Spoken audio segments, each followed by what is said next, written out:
टीटाटा करदेल नमस्कार करदेल टे कर टे नमस्कार ड्रेस पिंधे ना तुम कि तुम्हें पिंधे ना ये नमस्कार करदेल टे हेलो फ्रेंड नमस्कार जय जगन्नाथ। तो आशा करी आपण मैंने भल थे कौन आ भलरे थे। तो आम मैंने भी तो दुखरे अच्छु आशावासी पूरा दुखित।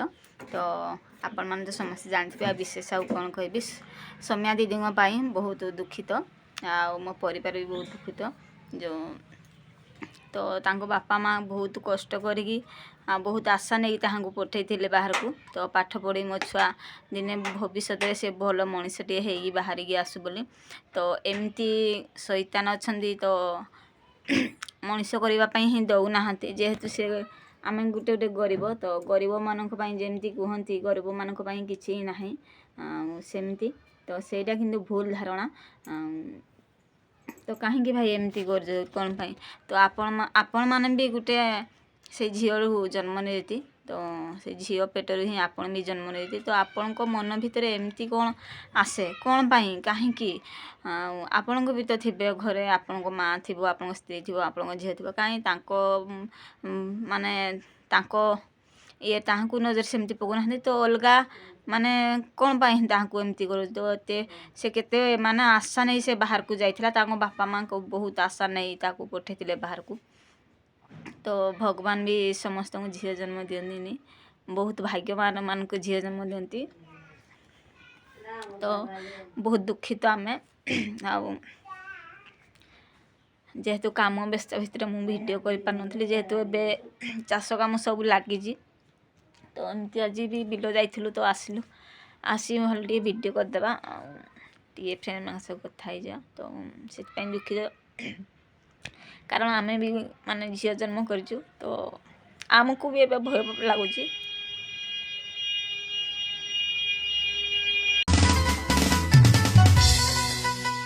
सन्यासीर बलिदान न्यायर पथरे जीवारे आगे सन्यासीर बलिदान न्यायर पथरे जीवारे आगे पाहुनी कांदुची रे पलासिया का न्याय पाई देहे लगाइला निया लड़े सन्यासीर जीवन तुटी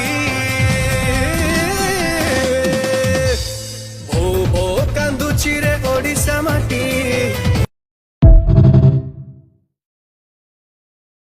भी झील जन्म ना कर तो आमको भी भय लगुच। तो आपण मैंने देखिए मो झील को तो बहुत आशा अच्छी मोर तो बहुत आशा अच्छी मोर तो भविष्य में भल मनीष टे करी बोली। तो समाज नीति देखिकी आउ माने बाहर को छाड़ा इच्छा ही होनी। तो कौन करूँ तो मो मतरे तो दोषी मान को न्याय दोषी मान को उचित शास्ति दिंतु आउ फाँसी खुटरे चढ़े दिंतु जेहेतु माने ता भविष्य परिवार भविष्य सब अंधार करदेले। तो कहीं झील मान को एत घृणा कौन पाई आपण मैंने से झील मान ही जन्म नहीं जाती आउ गोटे माँ पेटर आपण भी जन्म नहीं जाती। तो आपण को बोधे झील नथिबे भगवान आपण मान को भी झील न दिंतु। तो बहुत कम मनीष को भगवान झील जन्म दियंती। तो आम मन को एबे भय लगुच आम छुआ मान को बाहर को छाड़ापी। तो आम जेहेतु आम गरीब तो आपण मान सहित आम लड़ाई करें जेहेतु से जड़े एत बड़ शिक्षित झील होगी से लड़ाई करी लास्ट निज जीवन हारिदेले। तो आम तो कौन भाई कह कि कहवाई कि माने साहस पाऊनी। तो एति मुझे कहबी तो सौम्या दीदी को न्याय मिलू उचित न्याय मिलू आ दंड निहाती दिंतु से दोषी मानक आ फाँसी खुंडे से निहाती झुलवा दरकार कारण से देखिले लोक तांको किसी शिखंतु आउ सी जमी लड़ाई करते सब झील मैंने सेमती लड़ाई करूँ आ केबे हारी न जातु जेहेतु आम माने तांकर जी बल शक्ति जी अच्छी आमर भी से अच्छी आम भी सेमती लड़ेबा केबे पछकू फेरी जाबानी। तो सौम्या दीदी भाया समस्ते लड़ी शिखंतु सब झील मान को कहूँ ମୋତେ ତ ବହୁତ ଭୟ ଲାଗୁଛି ଯେହେତୁ ମୋ ଝିଅ ବି ବାହାରେ ଅଛି।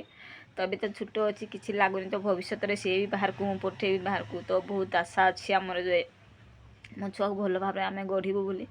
ତ ଏମିତି ସୈତାମାନଙ୍କ ପାଇଁ ଆମକୁ ବି ଭୟ ଲାଗୁଛି। ତ ଯେହେତୁ ଆମ ଏରିଆ ପାଖାପାଖି ହେଇଛି ତ ବେଶୀ ଆମକୁ ଟିକେ ଭୟ ଲାଗୁଛି। ତ ଗରିବ ଲୋକଙ୍କ ପାଇଁ ନ୍ୟାୟ ନାହିଁ, ତ ସେଇଟା ତ ଠିକ୍। ତ ସେ କ'ଣ ପାଇଁ, କାହିଁକି ସରକାର କ'ଣ ପାଇଁ ଅଛନ୍ତି? ଆଉ ସେଥିପାଇଁ ନ୍ୟାୟ ଦିଅନ୍ତୁ ତାହାଙ୍କୁ, ତାଙ୍କ ପରିବାରକୁ ନ୍ୟାୟ ମିଳୁ। ତ ବିଶେଷ କିଛି କହୁନି, ତ ସେଥିପାଇଁ ଆମେ ଦୁଃଖିତ। ଘର ତ ଏଇନେ ମୋର ସୁନସାନ, ଘରେ କେହି ନାହାନ୍ତି। ପୁଅ ବି ସ୍କୁଲ ଯାଇଛି, ଝିଅ ତ ତାର ସ୍କୁଲରେ ଅଛି। ଆଉ ତା ବାପା ଆସିଥିଲେ, ସେ ବି ଚାଷ କାମ ସାରିକି ଗଲେ। ତ ଚାଷ କାମ ସରିନି, ଅଧା ଅଧା ଅଛି। ଏବେ ତ ହେଇଗଲାଣି 2-3 ମାନେ ସୌମ୍ୟା ଦିଦିଙ୍କ କଥା ଶୁଣି ଭଲ ହିଁ ଲାଗୁନି, ମନ ପୁରା ଦୁଃଖ। ତ ଭୟ ତ ମନ ଭିତରେ ପୁରା ପଶି ଯାଇଛି। ଆଉ ଆଗ ତ ଆମେ ଭାବୁଥିଲୁ ହଁ ବାହାର ଦେଶରେ ହେଉଛି ଆଉ ସେମିତି କିଛି ନାହିଁ ବୋଲି ଏମିତି ମନ କହୁଛି, କିନ୍ତୁ ଆମ ଓଡ଼ିଶାରେ ହେଲା ମାନେ ତ ନିହାତି ଭୟ ଆସିବା ଦରକାର। ତ ସରକାରଙ୍କୁ ଆମେ ଏତିକି ଅନୁରୋଧ କରୁଛୁ, ତ ଏସବୁ ନ ହଉ ଯେମିତି, ତ ତାହାଙ୍କୁ ନିହାତି ଦଣ୍ଡ ଦିଅନ୍ତୁ। ତ ତାହାଙ୍କୁ ଫାଶୀ ଦଣ୍ଡ ହିଁ ଠିକ୍, ଆଉ ତାହାଙ୍କୁ ଫାଶୀ ଦଣ୍ଡ ହିଁ ଦିଆଯାଉ। ଆଉ ଦୋଷୀମାନଙ୍କୁ ବହୁତ ଶୀଘ୍ର ଫାଶୀ ଦଣ୍ଡ ଦେଇ ଦିଅନ୍ତୁ। ତ ଏତିକି ସରକାରଙ୍କ ପାଖରେ ଆମର ଅଳି। କ'ଣ କହିବୁ, ଆଉ ବେଶୀ ତ କିଛି ଆମେ କହିବୁନି, ଯେହେତୁ ଆମେ ଛୋଟ ମାନେ ଗରିବ ଲୋକ। ତ ଯେମିତି କୁହନ୍ତି ଗରିବ ଲୋକଙ୍କ ପାଇଁ କିଛି ନାହିଁ, ସେମିତି ଆମ ପାଇଁ କିଛି ନାହିଁ। କିନ୍ତୁ ଝିଅ ଜନ୍ମ କ'ଣ ଖରାପ? କାହିଁକି ଝିଅମାନଙ୍କୁ ଏତେ ମାନେ ଏମିତି ନଜରରେ ଦେଖୁଛନ୍ତି? ଆପଣଙ୍କ ଘରେ ଯଦି ସେମିତି ହୁଅନ୍ତା ଆପଣ କ'ଣ କରନ୍ତେ? ସେଇଟା ନିହାତି ଭାବନ୍ତୁ। ତ ସବୁ ଭାଇମାନେ ଭାବନ୍ତୁ, ସିଏ ମୋ ମା' କି ମୋ ଭାଇ, ମୋ ଭଉଣୀ କି ମୋ ଝିଅ, ମୋ ଝିଆରୀ, ଏମିତି ସମସ୍ତେ ଭାବନ୍ତୁ। ଖରାପ ନଜରରେ କେହି କେବେ କାହାକୁ ଦେଖନ୍ତୁନି। ଯେହେତୁ ଭାଇ ଆଜି ଆପଣ ପୁଅ ଅଛନ୍ତି, କାଲି ବାହାଘର ହେବେ, କାଲି ବି ଆପଣଙ୍କର ପିଲା ଛୁଆ ହେବ। ତ କାଲି ଆପଣଙ୍କର ବି ଝିଅଟି ହେବେ। ଯଦି ଆପଣଙ୍କ ଝିଅକୁ ଯଦି କିଏ ଯଦି ସେମିତି ନଜରରେ ଦେଖନ୍ତି, ସେମିତି ଆକାରରେ ଦେଖନ୍ତି, ତ ଆପଣଙ୍କୁ କେମିତି ଲାଗିବ? ତ ସେଇଆ ଭାବି ନିଅନ୍ତୁ। ତ ଆପଣ ବି ଗୋଟେ ମା ପେଟରୁ ଜନ୍ମ ନେଇଛି, ଗୋଟେ ନାରୀ ପେଟରୁ ଜନ୍ମ ନେଇଛି। ନାରୀକୁ କ'ଣ ପାଇଁ ଏତେ ଅସମ୍ମାନ, କାହିଁକି, କ'ଣ ପାଇଁ? ତ ସେଥିପାଇଁ ସବୁ ଭାଇମାନଙ୍କୁ ମୋର ଅନୁରୋଧ, ତ ଠିକ୍ ଠାକ୍ ଟିକେ ରୁହନ୍ତୁ, ସେମିତି ଭୁଲ କାମ କିଛି କରନ୍ତୁନି। ଯେହେତୁ ଆପଣଙ୍କ ଘରେ ବି ଆପଣଙ୍କର ପରିବାରରେ ବି ଝିଅ ଥିବେ, ଭଉଣୀ ଥିବେ, ମା ଥିବେ, ଭାଉଜ ଥିବେ, ସମସ୍ତେ ଏମିତି ଥିବେ। ତ ଆପଣଙ୍କ ଉପରେ ଯଦି ସେମିତି ପ୍ରଭାବ ପଡ଼େ, ତାହେଲେ ଆପଣ କ'ଣ କରିବେ? ଆମର ତ ଏତେ ପଇସା ପତ୍ର ନାହିଁ କି ଆମ ବଡ଼ ଲୋକଙ୍କର ହାତ ବି ନାହିଁ, ଆମେ ତ ଏତେ ଲଢ଼ି ପାରିବୁନି। ତ ସେଥିପାଇଁ ଆପଣଙ୍କ ପାଖରେ ଏତିକି ମୋର ପ୍ରାର୍ଥନା, ଏତିକି ମୋର ଅଳି। ତ ସେମିତି ଭୁଲ କାମ କେବେ କରନ୍ତୁନି। ତ ସମସ୍ତଙ୍କୁ ନିଜର ବୋଲି ଭାବନ୍ତୁ। ଯେହେତୁ ବାହାରକୁ ଯାଇକି ସମସ୍ତେ ପାଠ ପଢ଼ୁଛନ୍ତି, ସମସ୍ତେ ମିଳିମିଶିକି ରୁହନ୍ତୁ। ଆଉ ସମସ୍ତେ ନିଜ ନିଜ ଭିତରେ ଭଲ ବୁଝାମଣା ରୁହନ୍ତୁ, ସାହାଯ୍ୟ ସହଯୋଗ କରନ୍ତୁ। ତ ଆଜିକାଲି ଭାଇ ସମସ୍ତଙ୍କୁ ମୁଁ କହୁଛି, ଆଜିକାଲି କିଏ କାହାକୁ ଦେଇଦେଲେ ବଡ଼ ଲୋକ ନାହିଁ। ତ କଥା ପଦଟା ବହୁତ ବଡ଼, ତ ଭଲ ପାଇବାଟା ହିଁ ବଡ଼। ତ ସେଥିପାଇଁ ଝିଅମାନଙ୍କୁ ଏତେ ଅସମ୍ମାନ ଦେଖନ୍ତିନି, ତ ଏତେ ଦୁର୍ବଳ ବୋଲି ବି ଭାବନ୍ତୁନି। ତ ଆକ୍ଚୁଆଲି ଝିଅମାନେ ଶକ୍ତିଶାଳୀ, କିନ୍ତୁ ଏଇ କେତେଜଣ ଅଛନ୍ତି ପୁରୁଷ, ସେମାନେ ହିଁ ତାହାକୁ ଦୁର୍ବଳ କରିଦେଉଛନ୍ତି।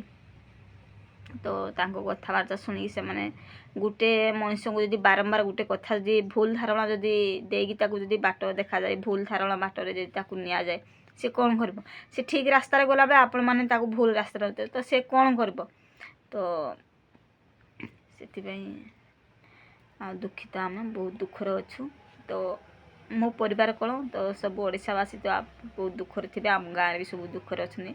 ତ ବିଲ କାମ ଯାଉଛି, ବିଲ କାମ ଯେଉଁ ବିଲ ଚାଷ କାମ, ତ ସେଇଟା ସବୁବେଳେ କଥା ପଡ଼ୁଛି। ତ ଦୁଃଖ ଲାଗୁଛି, ଯେହେତୁ ଆମେ ଝିଅ ଜନ୍ମ କରୁଛୁ, ତ ଆମକୁ ଭୟ। ତ ମୋତେ ପ୍ରାୟ ବେଶୀ ଭୟ ଲାଗେ, ଯେହେତୁ ଛୋଟବେଳୁ ମୋ ଝିଅକୁ ଛାଡ଼ି ଦେଇଛି। ତ ମୁଁ ଭାବେ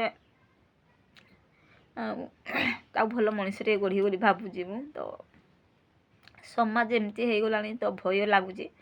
ଆଉ ପାଠ ପଢ଼ାଇବା ପାଇଁ ଇଚ୍ଛା ବି ଲାଗୁନି, ଆଉ ବାହାରକୁ ଛାଡ଼ିବା ପାଇଁ ଇଚ୍ଛା ହିଁ ଲାଗୁନି। ଆଉ ଆପଣମାନେ ତ ଜାଣିଥିବେ, ଗାଁରେ ରହିଲେ ଛୁଆମାନେ ବହୁତ ଦୁଷ୍ଟ ହୁଅନ୍ତି, ଖେଚଡ଼ ହୁଅନ୍ତି, ମା' ବାପାଙ୍କ କଥା ମାନନ୍ତିନି।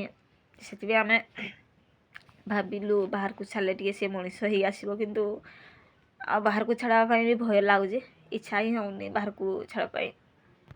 ମନ ଭିତରେ ଭୟ ହିଁ ପଶି ଯାଉଛି। ଆଉ ଭୟ କ'ଣ, ନିହାତି ତ ଭୟ ପଶିବ, ସେମିତି ଆମର ଭୟ ପଶିଗଲାଣି। ତ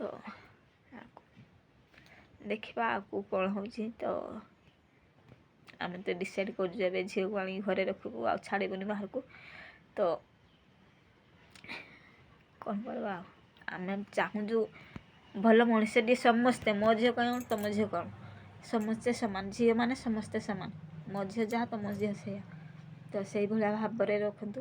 ତ ମୋ ଭଉଣୀ ଯାହା ତାଙ୍କ ଭଉଣୀ ବି ସେଇଆ, ସେମିତି ଭାବନ୍ତୁ। ଆଉ ତ ଦୁନିଆ ଆଗକୁ ଚାଲିବ। ତ ସେଥିପାଇଁ ଦୁଃଖ ସବୁବେଳେ ଲାଗେ। ତ ଆଉ ବିଶେଷ କିଛି କହୁନି, ଏବେ ତ ବିଲ ଯୋଗୁଁ ଟାଇମ୍ ବି ହେଇଗଲାଣି। ଏତିକି ଖାଲି କହିବି, ସୌମ୍ୟା ଦିଦିକୁ ନ୍ୟାୟ ମିଳୁ, ତାଙ୍କ ପରିବାରକୁ ନ୍ୟାୟ ମିଳୁ, ଆଉ ଦୋଷୀମାନଙ୍କୁ ନିହାତି ଭାବରେ ବହୁତ ଶୀଘ୍ର ଦଣ୍ଡ ମିଳୁ। ଆଉ ଆମେ ବି ସେ ଖବର ଶୁଣିବା ପାଇଁ ଅପେକ୍ଷାରେ ଅଛୁ, କେବେ ଦୋଷୀମାନଙ୍କୁ ଦଣ୍ଡ ମିଳିବ। ଆଉ ମୋ ମତରେ ଦୋଷୀକୁ ନିହାତି ଭାବରେ ଫାଶୀ ଦଣ୍ଡ ଦିଆଯାଉ। ଯେହେତୁ ଅନ୍ୟ ପୁଅମାନେ ବି ତାଙ୍କୁ ଦେଖିକି ଡରିବେ, ତ ଝିଅମାନଙ୍କୁ ଆଖି ଉଠେଇକି ବି ଦେଖିବା ପାଇଁ ସାହସ କରିବେନି, ସେମିତି ଭାବରେ ତାଙ୍କୁ ଦଣ୍ଡ ଦିଆଯାଉ। ବହୁତ କଠିନରୁ କଠିନ ଦଣ୍ଡ ସେମାନଙ୍କୁ ଦିଆଯାଉ। ଆଉ ସୌମ୍ୟାଦିକୁ ନ୍ୟାୟ ମିଳୁ। ତ ସେମାନେ ଚାଲନ୍ତୁ ଏବେ ବିଲ ଯିବା। ଆଉ ଚାଷ କାମ କେତେ କ'ଣ ହେଲାଣି ଆପଣଙ୍କୁ ଦେଖେଇଛି। ଆଉ ଯେହେତୁ କାମ ବ୍ୟସ୍ତ ଭିତରେ ମୁଁ ଏକୁଟିଆ ଅଛି, ଭିଡ଼ିଓ ଆଉ କରିହେଉନି, ତ ଚାଲ ଯିବା। ତ ଭିଡ଼ିଓଟି ଯଦି ଫ୍ରେଣ୍ଡ ମାନେ ଭଲ ଲାଗିଲେ ଲାଇକ୍ ସେୟାର କମେଣ୍ଟ କରିବେ, ସେୟାର ନିହାତି ଭାବରେ କରିବେ। ଆଉ ସବୁ ଭାଇ ଭଉଣୀମାନଙ୍କୁ ମୋର ଏତିକି ଅନୁରୋଧ, ସବୁ ଫ୍ରେଣ୍ଡମାନଙ୍କୁ। ତ ସୌମ୍ୟା ଦିଦିଙ୍କ ପାଇଁ ସମସ୍ତେ ତ ସରକାରଙ୍କ ପାଖରେ ଏତିକି ଅଳି କରନ୍ତୁ। ତ ସୌମ୍ୟା ଦିଦିକୁ ନିହାତି ଭାବରେ ବହୁତ ଶୀଘ୍ର ନ୍ୟାୟ ମିଳୁ, ଆଉ ଦୋଷୀମାନଙ୍କୁ ନିହାତି ଦଣ୍ଡ ମିଳୁ, ଏଇଆ ଆମର ସରକାରଙ୍କ ଠାରେ ଅଳି। ତ ସରକାର ଭୁଲ ଠିକ୍ କେଉଁମାନେ ଦୋଷୀ କେଉଁମାନେ ନିର୍ଦୋଷୀ, ଠିକ୍ ଦୋଷୀମାନଙ୍କୁ ନ୍ୟାୟ ମିଳୁ, ଆଉ ନିହାତି ଭାବରେ କଠିନରୁ କଠିନ ଦଣ୍ଡ ମିଳୁ। ତ ଚାଲନ୍ତୁ ଫ୍ରେଣ୍ଡ ଏବେ ଯିବା ବିଲ। ଏବେ ତ ପୁରା ସନ୍ଧ୍ୟା ହେଇଯାଇଛି। ତ ଆପଣମାନଙ୍କୁ କହିଥିଲି ଆଜି ଚାଷ କାମ କେତେ କ'ଣ ଗଲା ଦେଖେଇ ବୋଲି, ତ ସରି, ତ କିଛି ଦେଖେଇ ପାରିଲିନି, ଯେହେତୁ ମୁଁ ଗଲା ପରେ ଆକ୍ଚୁଆଲି ଗାଡ଼ି ଠାକିଥିଲା, ତ ସେପଟେ ଟିକେ ବ୍ୟସ୍ତରେ ରହିଯାଇଥିଲି, ସେଥିପାଇଁ ଭିଡ଼ିଓ ହିଁ କରିପାରିଲିନି। ତ ମନ ଟିକେ ଦୁଃଖ ହେଇଗଲା। ଆଉ ଯେହେତୁ ବିଲରୁ ପାଣି ଧୀରେ ଧୀରେ ଶୁଖି ଯାଉଛି, ଖରା ହେଉଛି, ସେଥିପାଇଁ ହଳ ଧରା ହେବା କଥା। ତ ଗାଡ଼ି ଠାକିଲା, ତ ଆକ୍ଚୁଆଲି ଆମ ଗାଡ଼ି ଠାକିନି, ତ ଆଉ ଜଣଙ୍କ ଗାଡ଼ି ଠାକିଥିଲା। ତ ଆମ ଗାଡ଼ି ଯାଇକି ଉଠେଇବା ପାଇଁ ଡାକିଥିଲେ। ତ ଏମାନେ ଯେଉଁ କହିଲେ, ଆଉ ଯେହେତୁ ଆମ ଗାଡ଼ି ବି ଠାକିପାରେ, ତ ଆମକୁ ବି ତାଙ୍କର ସାହାଯ୍ୟ ନେବା ପାଇଁ ପଡ଼ିପାରେ, ସେଥିପାଇଁ ସେ ଗଲେ ଗାଡ଼ି ଉଠେଇବା ପାଇଁ। ତ ତାଙ୍କ ଗାଡ଼ି ଉଠି ସାରିଲା ପରେ ପୁଣି ଆମ ଗାଡ଼ି ଠାକିଲା। ତ ଏବେ ଆସିକି ପହଞ୍ଚିଛନ୍ତି ଘରେ, ସେଥିପାଇଁ ହଳ ଧରି ହେଲାନି, ଆଉ ମନ ଦୁଃଖରେ ଫେରି ଆସିଲୁ।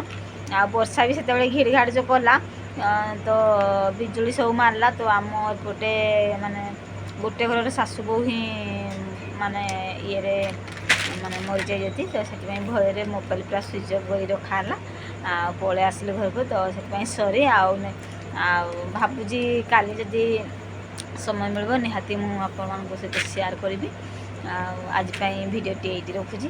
ଭିଡ଼ିଓଟି ଯଦି ଭଲ ଲାଗେ ଲାଇକ୍ ସେୟାର କମେଣ୍ଟ କରିବେ।